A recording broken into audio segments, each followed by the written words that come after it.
दोस्तों, क्या आप जानते हैं कि इजराइल हमास के इतने बड़े हमले को रोक क्यों नहीं पाया?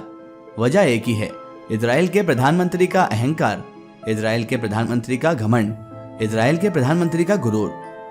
क्योंकि दोस्तों, इजराइल के प्रधानमंत्री नेतन्याहू की तानाशाही बहुत ज्यादा थी। हम बिल्कुल सही कह रहे हैं दोस्तों। किसी भी राजा का घमंड, उसकी तानाशाही, उसका अहंकार किसी भी देश को संकट में डाल सकता है।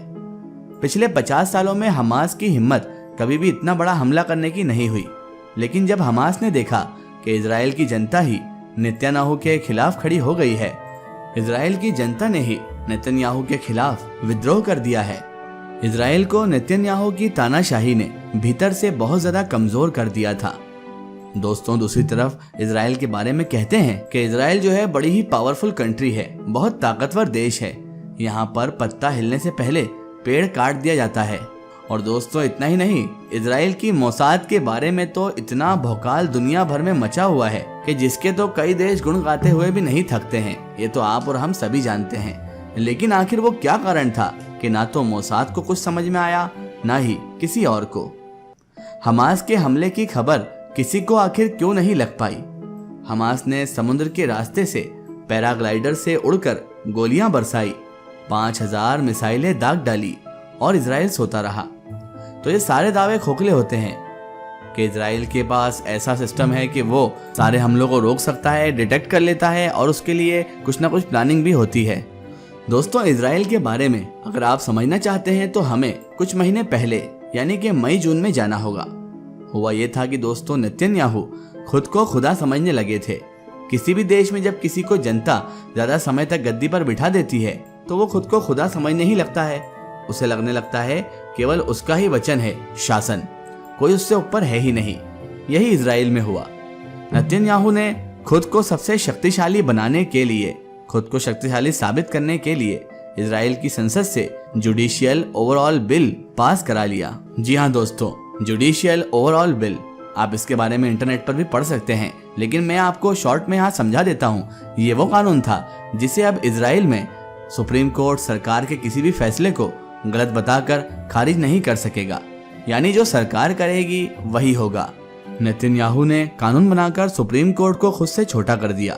संसद में इसका विरोध हुआ तो 56 सांसदों को संसद के बाहर फिकवा दिया गया। यानी दोस्तों, संसद में मौजूद जो मार्शल्स थे, उन्होंने जब इसका विरोध किया और उन्हें ये बात सही नहीं लगी और विरोध वो करने लगे, तो जितने वो सांसद थे जो विरोध कर रहे थे, उनको संसद से बाहर का रास्ता दिखा दिया गया। फिर 64 सांसदों ने बिल के पक्ष में वोट डाला और विरोध करने वाला तो वहां पर कोई था ही नहीं, उन्हें बाहर भिगवा दिया गया था। अगले दिन इजराइल में जो अखबार छपे, आप जानते ही हैं, उनका पहला पन्ना काला था, यानी कि पूरा ब्लैक पन्ना था, ब्लैक पेज था।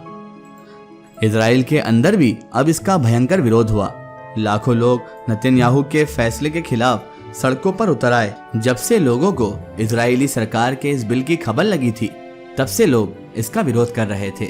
उन 3 हफ्तों तक लोगों ने बहुत ही ज्यादा प्रदर्शन किया।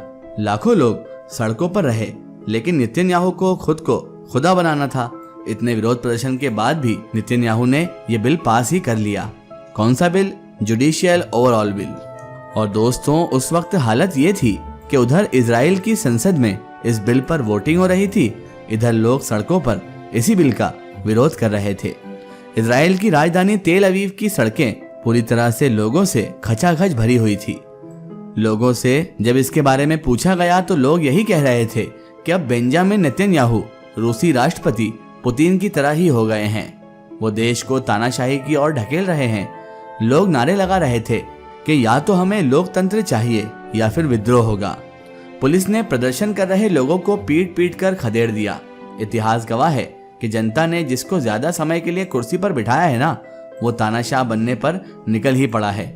यही नेतन्याहू के साथ हुआ और यही तानाशाही नेतन्याहू ने की। नेतन्याहू पूरी पावर अपने हाथ में ही लेना चाहते थे और उन्होंने इसमें कामयाबी हासिल की और अपने हाथ में पावर ले भी ली।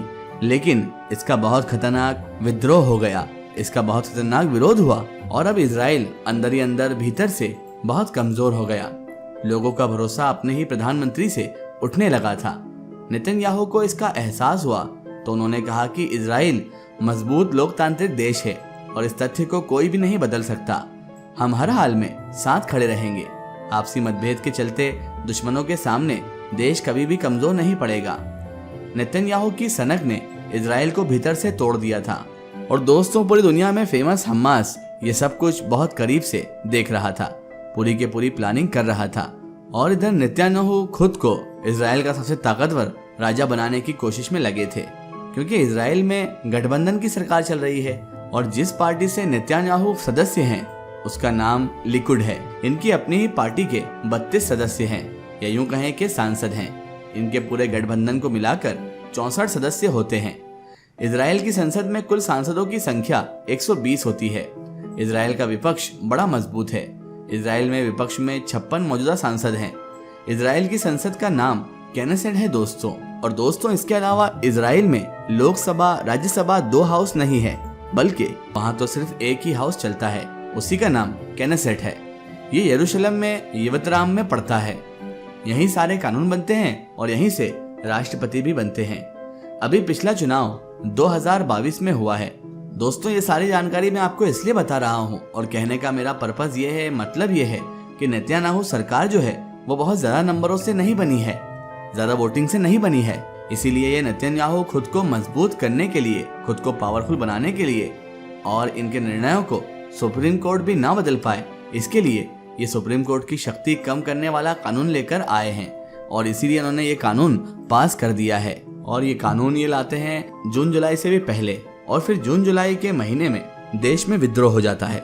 नेतन्याहू अपनी सरकार बचाने और अपने देश के लोगों को समझाने में लगे हुए थे और दूसरी तरफ से अब हमास ने हमला कर दिया। जैसा कि आप और हम सब जानते हैं कि हमास को अमेरिका ने आतंकी संगठन घोषित कर रखा है, लेकिन हमास खुद को फिलिस्तीन की आर्मी कहता है, क्योंकि फिलिस्तीन के पास अभी तक कोई आधिकारिक आर्मी नहीं है। और फिलिस्तीन और इजराइल का क्या कॉन्फ्लिक्ट है ये भी हम आपको एक वीडियो में जरूर बताएंगे। किस तरह फिलिस्तीन की जमीन पर ही इजराइल आबाद हुआ और उसके बाद खुद ही वहां पर एक खुद का देश बना लिया, और किस तरह से फिलिस्तीन के जमीनों पर कब्जा कर करके इजराइल ने अपना स्पेस बढ़ा लिया। ये सारी बातें हम आपको इसके बाद वाली वीडियो में बताएंगे। बहरहाल दोस्तों हमास खुद को फिलिस्तीन का रक्षक बताता है। हमास गाजा से आगे बढ़ रहा है। इजराइल के बेगुना एयरपोर्ट पर भी हमला कर दिया गया है। फिलिस्तीन के पक्ष में ईरान, सऊदी अरब, टर्की, मिस्र, यूएई और कतर भी खड़े हो गए हैं। इनका कहना है कि युद्ध नहीं होना चाहिए, लेकिन इजराइल को फिलिस्तीन की जमीन वापस कर देनी चाहिए, क्योंकि इजराइल ने गलत तरीके से उसकी जमीन कब्जा की है। दूसरी तरफ इजराइल के साथ भारत, अमेरिका, ब्रिटेन, रूस जैसे देश भी साथ खड़े हो गए हैं। एक समय था जब भारत भी फिलिस्तीन के पक्ष में था। अटल बिहारी वाजपेयी ने खुले मन से कहा था कि जमीन कब्जा करने वाले इजराइल के साथ भारत खड़ा नहीं होगा, लेकिन आज के हालात आप सभी जानते हैं। बहरहाल उम्मीद है कि इस जानकारी वाले रिसर्च वीडियो में आपको सारी की सारी जानकारी अच्छी लगी होगी। अगर आपको ये वीडियो पसंद आई है तो इसे ज़्यादा से ज़्यादा शेयर कीजिए और इसे अपने फ्रेंड सर्कल, अपने रिश्तेदारों तक जरूर पहुंचाएं। इसी तरह की इन्फॉर्मेटिव हिस्टोरिकल वीडियो के लिए हमारे चैनल को सब्सक्राइब कीजिए और पास में दिए गए घंटी के आइकन को जरूर दबाएं, ताकि हमारी आने वाली हर नई वीडियो की नोटिफिकेशन आप तक पहुँचती रहे। जय हिंद, वंदे मातरम।